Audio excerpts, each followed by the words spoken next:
이 시간 다 같이 일어나셔서 오늘 우리에게 주신 말씀을 같이 읽겠습니다. 우리에게 주신 말씀은 마가복음 15장 21절부터 32절까지 말씀입니다. 이 말씀 통해서 살아계신 하나님의 음성을 다 함께 들을 수 있길 바랍니다. 우리 21절부터 말씀 함께 읽도록 하겠습니다.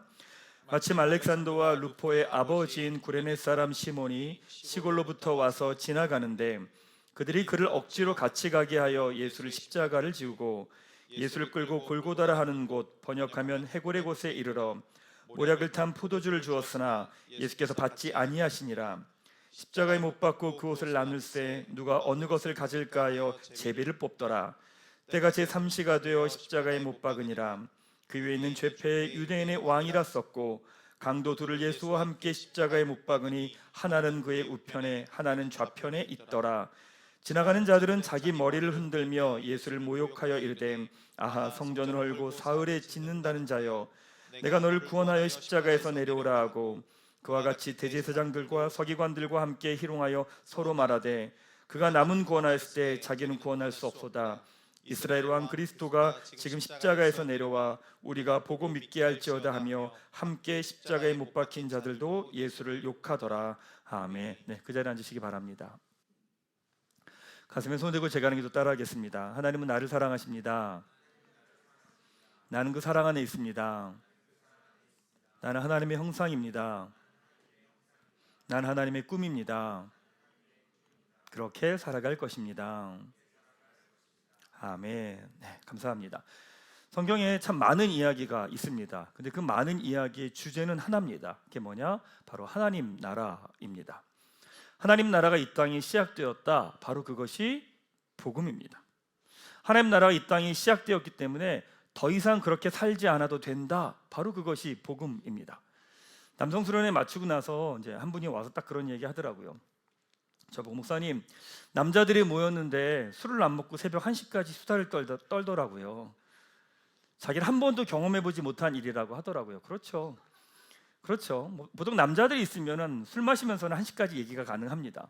근데 술 없어도 1시까지 대화가 가능하다는 걸 경험하는 곳이 교회입니다.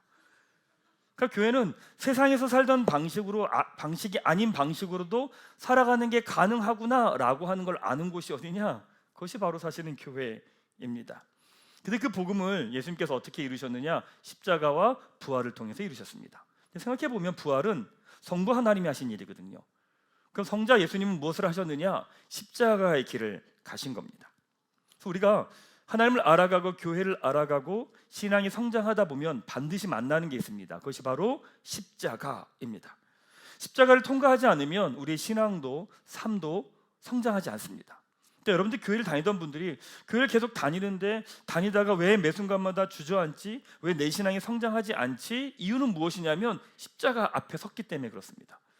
그 십자가를 통과할 때 신앙이 성장을 하거든요. 여러분, 하나님의 뜻은 우리가 옳은 일을 할 때 하나님의 뜻이 이루어지는 게 아닙니다. 다시, 하나님의 뜻은 우리가 옳은 일을 할 때 하나님의 뜻이 이루어지는 것이 아니라 우리가 십자가를 질 때 하나님의 뜻이 이루어집니다. 가정과 직장과 학교와 교회에서 하나님의 뜻은 내 뜻대로 할 때가 아니라, 내 뜻대로 할 때 하나님의 뜻이 이루어지는 것이 아니라 내 뜻대로 하지 않을 때 하나님의 뜻이 이루어집니다. 그게 복음의 원리입니다. 저희 집도 마찬가지죠. 집에 아이들에게 제가 하고 싶은 말이 있는데 요즘에는 하고 싶은 말이 있으면 어떤 말을 하려고 하다가 제가 잠시 기다립니다. 막 연락을 할까 하다가 아니 그냥 가만히 있습니다. 그러면 제가 생각한 방식을 넘어선 하나님 성령 하나님께서 그 아이의 마음을 만지십니다. 또 아내의 마음을 만지십니다. 그럼 내가 생각한 것과 더 다르게 하나님께서 문제들을 풀어가시는 것들을 보게 되죠. 그러니까 죽어야 다음 단계로 넘어가는데 우린 죽지 않으려고 발버둥을 치다 보니까 그 다음 단계로 넘어가지 못하고 늘 제자리에 머물러 있는 거죠. 근데 이건 자기계발서도 동일하게 이야기합니다. 자기계발서 혁신에 관한 이야기를 나눌 때마다 나오는 이야기가 솔개론이라고 하는 내용입니다. 이런 거죠. 솔개의 수명이 보통 40년이라고 말합니다. 근데 왜 40년이냐면 40년 정도 되면 불이나 발톱이 노화되어서 공중에서 빠른 속도로 동물을 낚아챌 수가 없대요. 근데 그러면서 죽어간다고 말합니다. 근데 그런 솔개에게 30년을 더 살 방법이 있대요. 그게 뭐냐면 설계가 산 꼭대기에 올라가서 그 부리로 나무에다가 막 쫀대요. 그래서 그 부리를 부셔버린대요. 자기 부리를. 그럼 시간이 지나면 다시 부리가 나고 그 부리 가지고 자기 몸에 있는 털들을 다시 다 뽑는대요. 그리고 나서 새로운 털이 나게 된대요. 근데 그러면서 30년 더 살 수 있다라고 하는 게 뭐 솔개론입니다. 물론 이건 우화이기도 합니다. 근데 그 이야기의 본질은 뭐냐면 결국은 죽어야 된다, 내가 죽어야 된다라고 하는 메시지입니다. 그래서 사람들은 십자가 그럼 되게 부담스러워해요. 왜? 내 걸 포기하고 손해보고 양보해야 된다고 생각하기 때문이죠. 특별히 모태신앙들 있잖아요. 부모님이 엄격한 신앙 밑에서 자란 모태신앙들은 신앙생활할 때 약간 억울함들이 다 있어요. 왜냐면 계속 양보해야 됐고 손해봐야 됐고 내가 미안하다고 먼저 손을 내밀어야 됐으니까. 그러다 보니까 십자가가 늘 부담스러운 거예요. 지난주에 나눴죠. 하나님이 예수님을 통해서 죄의 대가를 직접 치르셨습니다. 십자가에서 치르셨습니다. 왜 십자가에서 대가를 대신 치르셨을까? 우리가요, 하나님을 누리기 원하시기 때문이에요. 그러니까 여러분, 이제 십자가라는 말이 나오면 부담스러워, 어려워, 짐이 돼라고 하는 말이 아니라 이제 개념을 바꾸셔야 될 때가 된 거예요. 십자가 딱 나오면 이렇게 생각하시면 돼요. 하나님을 누리기 위해서, 이렇게 생각하셔야 돼요. 여기서 내 고집을 내려놔야 돼. 고집을 내려놔야 되는 게 아니라 하나님을 누리기 위해서 고집을 내려놓는 거예요. 내 뜻을 포기해야 돼. 내 뜻을 포기하는 게 아니라 하나님을 누리기 위해서 내 뜻을 내려놓는 거예요. 그러니까 이제 성경을 읽다가 여러분이 십자가라고 하는 말이 나오면 아셔야 돼요. 하나님을 누리기 위해서. 내 걸 손해보려고 하는 것이 아니, 손해보고 양보하는 게 아니라 더 좋은 하나님의 것을 누리기 위해서. 그게 십자가구나 라고 이해를 하시면 됩니다. 그러니까 누가 이렇게 질문하더라고요. 목사님, 그러면 내 걸 내려놓으며, 내 걸 내려놓고 포기하고 양보하면 더 좋은 것이 있다는 보장이 있습니까? 성경은 있다고 말합니다. 그게 무엇이냐? 바로 부활입니다. 고린도전서 15장 22절 말씀 같이 한번 읽겠습니다. 시작. 아담 안에서 모든 사람이 죽은 것 같이 그리스도 안에서 모든 사람이 삶을 얻으리라. 죽은 자에게 주어지는 게 뭐냐면 새로운 생명이다 라고 말합니다. 그러니까 사도 바울이 고린도전서 15장 31절에서 이렇게 말합니다. 나는 날마다 죽노라. 날마다 죽노라. 어떻게 날마다 죽을 수 있겠어요? 어떻게 날마다 죽겠어요? 하나님을 누리기 위해서예요. 아까 이제 드리머스 청년부에 아까 되게 이상한 행동을 하던 등치 있는 형제가 있는데 그 형이 운동을 그렇게 열심히 해요. 그 형제가 운동을 그렇게 열심히 해요. 매일 운동 그렇게 열심히 하더라고요. 왜 그렇게 열심히 운동을 열심히 힘든 걸 열심히 해? 그 친구 하는 말이 뭐냐면요, 몸 좋아지잖아요. 몸 좋아지잖아요. 그러니까 그렇게 열심히 운동을 하는 이유는 간단한 거예요. 자기 몸을 더 좋은 몸을 누리기 위함인 거예요. 십자가는 여러분에게 양보하고 포기하고 희생하고 힘든 걸 요구하는 것이 아니라 하나님을 더 누리기 위해서 하나님이 여러분에게 이야기하신 이야기입니다. 이제 여러분의 십자가에 대한 여러분의 생각을 바꾸셔야 됩니다. 십자가는 부담스럽고 힘들고 어려운 게 아니라 내 것을 뺏기는 것이 아니라 하나님을 누리기 위한, 하나님의 더 좋은 것을 받아 누리기 위한 것이 바로 십자가입니다. 십자가 말씀을 나누면서 여러분이 갖고 있는 십자가에 대한 생각과 마음들이 다시금 정돈되는 시간 되길 바랍니다. 자, 오늘 세 번째입니다. 하나님의 뜻을 따르는 십자가라고 하는 제목 가지고 말씀 같이 나누겠습니다. 오늘 본문에 보면 예수께서 십자가에 못 박히셨는데 사람들이 조롱합니다.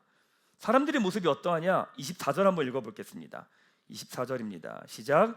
십자가에 못 박고 그것을 나눌세 누가 어느 것을 가질까요? 제비를 뽑더라. 예수님이 십자가에 못 박은 후에 사람들이 뭐 하냐면 예수님의 옷을 누가 가질지 제비를 뽑아요. 누군가의 죽음 앞에서, 아니 나의 죄를 대신해서 죽는 그분 앞에서 우리는 여전히 머리 굴리며 자기 이익을 계산하고 있어요. 자, 26절 말씀도 같이 한번 읽겠습니다. 시작. 그 위에 죄패에 유대인의 왕이라 썼고, 십자가에서 사람을 죽일 때 그 위에다가 죄명을 씁니다. 근데 뭐라고 썼냐면 유대인의 왕이라고 하는 죄패명을 쓴 거예요. 유대인의 왕이신 예수님 앞에서 당신이 유대인의 왕이라며? 라고 하며 조롱하고 있는 거죠. 자, 29절도 한번 읽겠습니다. 시작. 지나가는 자들은 자기 머리를 흔들며 예수를 모욕하여 이르되 아하, 성전을 얼고 사흘에 짓는다는 자여, 내가 너를 구원하여 십자가에서 내려오라 하고, 예수님께 십자가에서 내려와봐, 내려와봐, 내려오면 내려올수록 내려와봐 라고 비웃고 조롱을 합니다. 사람들이. 자, 31절도 한번 같이 읽겠습니다. 시작. 그와 같이 대제사장들도 서기관들과 함께 희롱하여 서로 말하되 그가 남은 구원하였을 때 자기는 구원할 수 없도다. 다른 사람을 구원한다며 그럼 너도 한번 구원해봐. 아니 너도 구원 못하면서 네가 누굴 구원해? 라고 조롱하며 비웃고 있는 거죠. 저 예수님 왜 이런 고난을 당하실까요? 굳이 왜 예수님은 정말 무능하셔서 십자가에서 죽으신 걸까요? 정말 무능해서 십자가에서 내려올 수 없으셨던 건가요? 겟세마네 동산에서 예수님 기도하실 때 가룟 유다와 대제사장들이 예수님을 잡으러 옵니다. 그때 베드로가 칼을 들고 대적을 해요. 그 사람들을. 그때 예수님이 뭐라고 말씀하시느냐? 베드로에게 이렇게 말씀하세요. 마태복음 26장 53절 같이 한번 읽겠습니다. 시작. 너는 내가 내 아버지께 구하여 지금 12군단 더 되는 천사를 보내시게 할 수 없는 줄 아느냐. 이 군단이라는 말은 로마의 군사 제도입니다. 한 군단이 로마의 6,000명입니다. 그러니까 12군단이면 72,000명인 거죠. 그러니까 72,000명에서 이 군사들이 나에게 올 거라는 거죠. 근데 하나님께 이야기하면 보내실 텐데 내가 왜 얘기하지 않느냐라고 이야기하세요. 그러면서 예수님은 자기가 이 땅에 오신 이유를 이야기하시죠. 마태복음 20장 28절 같이 읽겠습니다. 시작. 인자가 온 것은 섬김을 받으려 함이 아니라 도리어 섬기려 하고 자기 목숨을 많은 사람의 대속물로 주려 함이니라. 결론적으로 예수님은 능력이 없어서 십자가에서 내려오지 않으신 것이 아니었던 거죠. 힘이 없어서 자기 자신을 구원하지 못한 게 아닌 겁니다. 결국 예수님께서 십자가에 죽으셨던 이유는 뭐냐면 그게 예수님의 뜻이었어요. 십자가의 길을 가기 위해서 이 땅에 오셨고 그래서 십자가의 길을 가신 겁니다. 자, 굳이 그러면 그렇게 힘들게 가셔야 됐나? 다른 방법은 없나? 아니 우리를 구원할 방법이 십자가에서 죽으시는 방법 외엔 다른 방법은 없었을까요? 지난주에 나눴죠. 여러분 죄의 문제를 해결하려면 어떤 문제가 해결돼야 돼요? 죽음의 문제가. 그렇죠? 죄의 문제가 해결되려면 죽음의 문제가 해결돼야 돼요. 그러면 죄의 문제와 죽음의 문제를 해결하려면 누가 죄의 문제를 온전히 대가를 치러줘야 돼요. 지난주에 말씀드렸죠. 제가 여러분에게 이렇게 말해요. 제가 여러분의 죄를 대신해서 죽겠습니다 라고 말하면 여러분들이 저한테 뭐라고 생각해요? 당신이나 잘하세요 라고 말해요. 왜? 제가 죽는 건 누구 죄 때문이에요? 저의 죄 때문이에요. 그러니까 이 땅에 있는 모든 사람들 그 누구도 우리 죄의 문제를 해결할 사람은 아무도 없어요. 다 자기 죄로 죽는 거예요. 자, 그러면 이 죄의 문제를 해결하려면 두 가지 조건이 필요합니다. 첫 번째 뭘까요? 인간이 아니어야 되죠. 모든 인간은 자기 죄로 죽는 거니까 이 죄의 문제를 해결하려면 인간이 아니어야 돼요. 자, 두 번째는 뭐예요? 인간이어야 돼요. 그렇죠? 인간의 죄니까 인간이 대신 치러야죠. 구약 성경에 보면 인간의 죄를 동물이 대신 치릅니다. 근데 성경은 뭐라고 말하냐면 하나님이 간과하셨다 이렇게 말해요. 무슨 말이냐면 그냥 모른 척 해주셨다는 거예요. 원래는 네가 죽어야 되는데 너 대신에 동물이 죽는 걸 네가 죽는 걸로 인정해 줄게라고 그냥 덮어두신 거예요. 그러니까 근본적인 해결은 아니었던 거죠. 자, 그러면 첫 번째 조건은 뭐냐? 인간이 아니어야 돼요. 두 번째는 인간이어야 돼요. 자, 그럼 이 문제를 풀 방법은 결국엔 신이 인간이 되는 방법밖에 없는 거죠. 그러니까 그러기에 예수님께서 이 땅에 오신 겁니다. 그리고 하나님은 예수님을 통해 죄의 대가를 십자가 죽음을 통해서 치르셨죠. 그게 하나님의 공의입니다. 하나님의 기준을 하나님이 지키신 거죠. 그럼 예수님은 십자가의 길을 어떻게 가셨을까? 일평생 죽음의 그림자가 드리워져 있는데 어떻게 그 걸음을 걸어가셨을까? 예전에 그 말기암 걸리신 분을 만난 적이 있었거든요. 근데 그분하고 만나면 그분하고 막 이야기하다가 갑자기 그분의 얼굴이 어두워져요. 그래서 제가 왜 그러세요? 그러면 갑자기 죽음이 생각이 난대요. 갑자기. 또 막 한참 웃으면서 이야기를 해요. 이야기하다가 갑자기 이분의 얼굴이 어두워져요. 그럼요 죽음의 생각이 떠오르는 거예요. 예수님의 삶은 이미 정해져 계셨거든요. 죽음, 십자가 죽음. 예수님의 모든 순간순간이 결국은 죽음을 향한 건데 예수님은 어떻게 그 길을 가셨을까? 겟세마네 동산에서 이렇게 기도하십니다. 마태복음 26장 39절인데 같이 한번 읽겠습니다. 시작. 조금 나아가서 얼굴을 땅에 대시고 엎드려 기도하여 이르시되 내 아버지여 만일 할만하시거든 이 잔을 내게서 지나가게 하옵소서. 그러나 나의 원대로 마시옵고 아버지의 원대로 하옵소서 하시고 예수님도 십자가의 길을 원하지 않으셨던 것 같아요. 말씀하잖아요. 주님, 만약 할만하시면 이 잔을 내게서 지나가게 하옵소서. 예수님도 이 길이 쉽지 않으셨던 것 같습니다. 근데 여기에서 예수님이 이렇게 기도하시죠. 나의 원대로 마시옵고 아버지의 원대로라고 이야기합니다. 이 원대로라는 말에 헬라어 원래 성경의 의미는 무엇이냐면 아버지의 선하신 뜻대로라고 하는 뜻입니다. 이 원대로라는 말이. 자, 그러니까 예수님은 내가 생각하는 아버지의 선하신 뜻대로가 아니라 하나님이 생각하는 선하신 뜻대로라고 하는 기도를 하시는 거예요. 근데 우리의 기도는 대부분 내가 생각하는 아버지의 선하신 뜻을 이야기하지만 예수님의 기도는 무엇이냐면 내가 생각하는 아버지의 선하신 뜻이 아니라 하나님이 생각하시는 하나님의 선하신 뜻대로 해달라고 구합니다. 그러니까 그 십자가 길 앞에서 내가 생각하는 아버지의 선하신 뜻이 아니라 아버지가 생각하는 아버지의 선하신 뜻에 자신의 삶을 내어드립니다. 그러니까 십자가 그 자체는 가고 싶지 않지만 아버지의 뜻인 십자가의 그 길에 자신의 삶을 내어드리죠. 그리고 이렇게 말씀하십니다. 46절에 보면 일어나라 함께 가자. 여러분, 우리에게 십자가는 건 십자가란 뭐냐면 늘 피해보고 손해보고 양보하고 나를 힘들게 하는 십자가라고 말하지만 하나님께서 이야기하시는 십자가는 어떤 의미냐면 하나님의 것을 누리게 하시기 위한 통로가 뭐냐면 바로 십자가입니다. 예수님의 십자가는 하나님의 뜻을 따르는 십자가였던 거죠. 우린 그래요. 십자가 너무 힘들어, 어려워, 버거워, 지쳐. 근데 예수님 뭐라고 말씀하시냐면 십자가의 강조점이 아니라 어디 있느냐? 하나님이 주신 십자가인 거예요. 하나님이 허락하신 십자가인 거예요. 그러니까 선하신 하나님이, 좋으신 하나님이 우리에게 허락하신 거라는 거죠. 바로 그 십자가를 통해서 우리의 구원을 이루십니다. 예수님의 십자가는 하나님의 뜻을 따르는 십자가였습니다. 바로 그것을 통해서 우리의 구원이 이루어지죠. 자, 그럼 여러분, 우리 삶에서 그 십자가는 어떤 형식으로 이루어질까요? 우리는 어떻게 십자가의 삶을 살아갈까요? 결국 신앙이 성장하면 십자가 앞에 나가고 십자가를 통과해야 되는데 그 예수님의 십자가 앞에서 우리의 십자가의 삶은 어떤 걸까요? 바로 주어진 것을 하나님의 뜻으로 따르는 삶입니다. 우리에게 십자가는 우리에게 주어진 것들을 하나님의 뜻으로 따르는 것이 바로 십자가의 삶입니다. 데이비드 리코가 쓴 절대 바꿀 수 없는 5가지라고 하는 책에 보면 우리가 인생을 살면서 바꿀 수 없는 5가지가 있다라고 이야기를 합니다. 당연하게 받아들여야 된다는 이야기겠죠. 첫 번째 뭐냐? 모든 것은 끊임없이 변하고 때가 되면 끝난다라는 거죠. 우린 변하지 않기를 원합니다. 근데 반드시 끝이 있습니다. 두 번째, 인생은 계획대로 되지 않는다는 겁니다.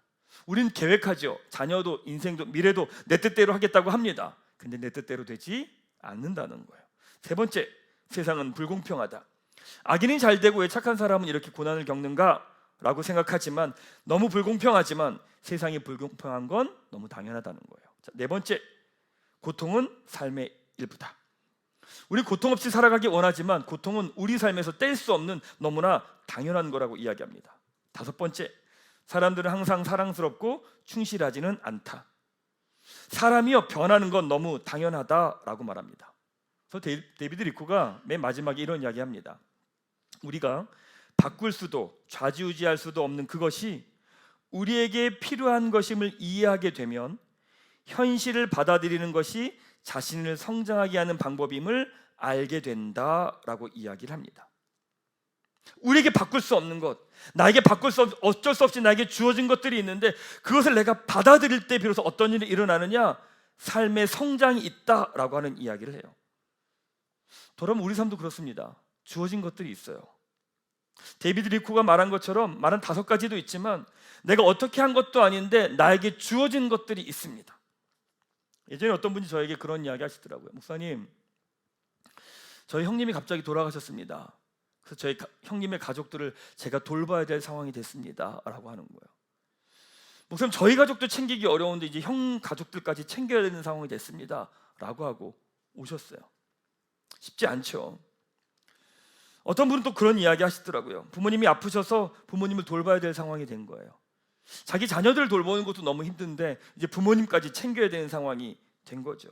우리 삶에 이런 일은 비일비재합니다. 내가 선택한 거 아닙니다. 내가 결정한 거 아닙니다. 근데 나에게 주어진 것들입니다. 내가 감당해야 됩니다. 피할 수도 없습니다. 감당하기 너무 버거운 겁니다. 너무 힘든 십자가인 거죠. 정말 예수님의 겟세마네 기도처럼 피하고 싶고 외면하고 싶고 도망가고 싶고 가고 싶지 않은 길입니다. 여러분, 여러분에겐 어떤 것이 여러분의 십자가입니까? 여러분의 삶에 주어진 것이 어떤 것입니까? 내가 도저히 감당할 수 없을 것 같고 피할 수 없을 것 같고 도망가고 싶고 할 수 없을 것 같고 어쩔 수 없이 내가 감당해야 되는 상황과 현실. 그래서 오늘 말씀은 나를 힘들게 하는 십자가가 아니라 하나님을 누리게 하기 위한 십자가라고 이야기하십니다. 그냥 나를 힘들게 하고 아프게 하고 괴롭게 하고 고난을 주려고 하는 십자가가 아니라 바로 선하신 하나님, 좋으신 하나님이 나에게 주신 십자가라고 이야기합니다. 지난주 말씀으로 연결하면 하나님을 누리게 하시기 위해서 주신 십자가라고 이야기하십니다.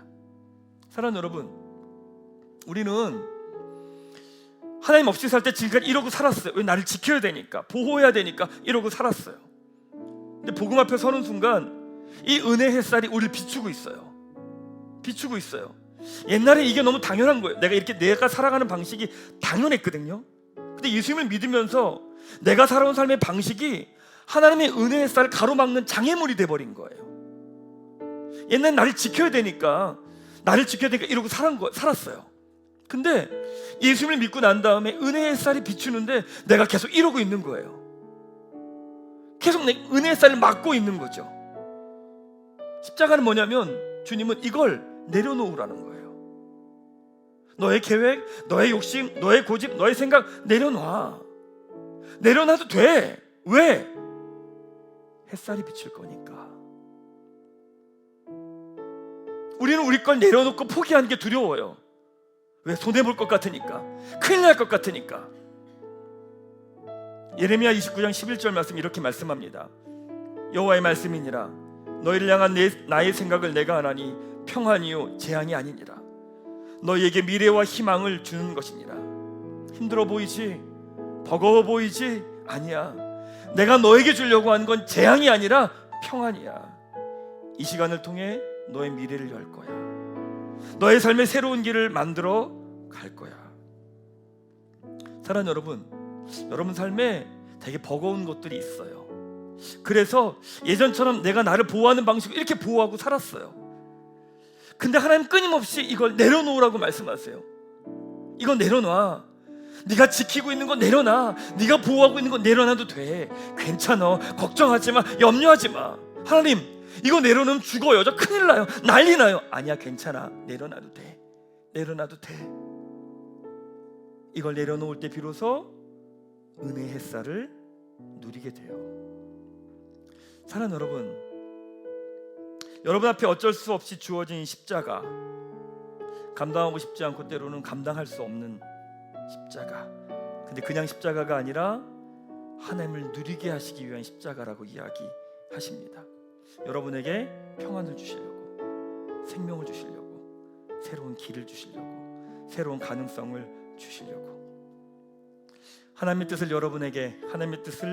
여러분이 맞추며 한 걸음씩 걸어가는 여러분 한 분 한 분 되시기를 주님의 이름으로 축원합니다. 말씀 마무리하겠습니다. 예수님은 십자가 앞에서 예수님이 생각하는 하나님의 뜻이 아니라 하나님이 원하시는 그 하나님의 선하신 뜻을 구합니다. 예수님이 원하시지 않으셨지만 하나님의 뜻에 따르는 십자가의 그 길을 걸어갑니다. 그리고 그 길을 통해 우리에게 구원이 주어집니다. 예수님의 십자가는 부담스러운 게 아니야. 너를 하나님을 누리게 하기 위한 걸음이야 라고 하며 우리를 초대하십니다. 마무리하겠습니다. 이진희 목사님이 쓰신 광야를 읽다 라고 하는 책에 보면 이런 내용으로 책을 마무리합니다. 광야에서는 성공이 목표가 아니다. 정상에 오르는 것이 목표가 아니다. 무사히 빠져나가는 것이 목표다. 살아남는 것이 목표다. 광야에서는 살아남기만 해도 성공하는 것이다. 광야를 지날 때는 황금이 아니라 생수를 달라고 기도해야 한다. 케이크가 아니라 만나를 달라고 기도해야 한다. 곡간을 채워달라고 기도하는 것이 아니라 일용할 양식을 달라고 기도해야 한다. 우리는 복을 받지 못해도 살아갈 수 있지만 하나님의 은혜 없이는 살아갈 수 없다. 복은 불편함과 관련된 문제이다. 그러나 은혜는 생존과 관련된 문제다. 복을 받지 못하면 좀 불편할 수 있지만 하나님의 은혜 없이는 살아갈 수 없기 때문이다. 광야를 지날 때는 복을 구하지 말고 은혜를 구하라. 광야는 하나님의 은혜로만 살아남을 수 있는 곳이다. 사랑하는 여러분, 여러분에게 주어진 어쩔 수 없는 곳, 앞으로 고난이 뻔히 보이는 곳, 하지만 그 길은 하나님이 허락하신 그 길입니다. 그 길 복이 아니라 하나님의 은혜를 구하십시다. 그 길은 성공보다 생존이 필요합니다. 바로 그 시간을 통해 하나님께서 여러분을 가나안으로 이끌어 가실 것입니다. 또 여러분 삶 가운데 하나님의 구원을 이루실 것입니다. 이번 한 주간 여러분에게 주어지는 십자가 잊지 마십시오. 하나님, 이거 저 살아야 됩니다. 절대 내려놓을 수 없습니다. 아니요, 내려놓으십시오. 내려놓을 때 비로소 하나님의 은혜의 햇살을 누리게 됩니다. 이번 한 주간 그 십자가의 길이 영광의 길이 되기를, 생명의 길이 되는 한 주가 되기를 주님의 이름으로 축원합니다.